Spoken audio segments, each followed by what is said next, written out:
బాలకృష్ణుడి లీలలు అంత గొప్పగా ఉంటాయి. ఆ కృష్ణాష్టమి తిథిని అందుకే అంత భక్తి ప్రపత్తులతో చేస్తారు. నేను ఇంత చెప్పిన తరువాత నేను ఆ బాలకృష్ణుడి లీల మనసుని ఎలా లాగుతుందన్న దానికి ఒక ఉదాహరణ చెప్పకుండా ఉండలేను. లీలాశుకుడు అనుభవిస్తాడు. అందులో నవనీత చౌర్యం చేస్తాడు కదూ, వెన్నెత్తుకుపోతూ ఉంటాడు. అబ్బో ఎన్ని ప్రయోగాలు చేశారో, ఆయన్ని ఎలా అయినా పట్టుకోవాలి. ఎందుకని అంటే వీళ్ళందరూ చాడీలు చెప్తారు. యశోదమ్మ దగ్గరికి వెళ్ళి, అమ్మ మా ఇంటికి వచ్చాడు వెన్నెత్తుకుపోయాడు. ఆవిడంది నాకు సాక్ష్యం కావాలి, పట్టుకోండి వెన్న చేత్తో తీసుకురండి.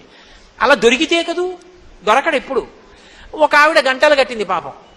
ఒక ఆవిడ గంటలు కడితే కృష్ణ పరమాత్మ మెల్లిగా ఏదో నిత్యంలో వేసుకుని పైకి ఎక్కారు. ఎలా ముట్టుకుంటే గంటలు మోగుతాయి ఆలోచించారు. ఆయన పరిపూర్ణావతారం, ఆయన ఆజ్ఞాపిస్తే ఏదైనా మాట వినవలసిందే.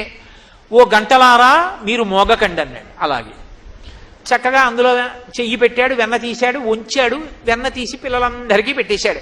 అందరికీ పెట్టి తను తింటాడు.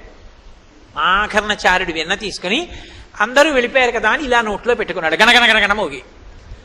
అరే మోగద్దన్నాను కదా, ఎందుకు మోగారు మీరు అన్నాడు.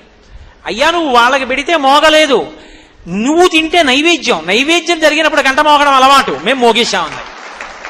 కాబట్టి ఆ కృష్ణ పరమాత్మ యొక్క లీలలంత అద్భుతం. ఆయన్ని ఎలా అయినా పట్టుకోవాలనుకుంది ఒక గోపిక. లీలాకృష్ణుడు అనుభవించాడు. మా రాఘవేంద్రుడికి ఇష్టం.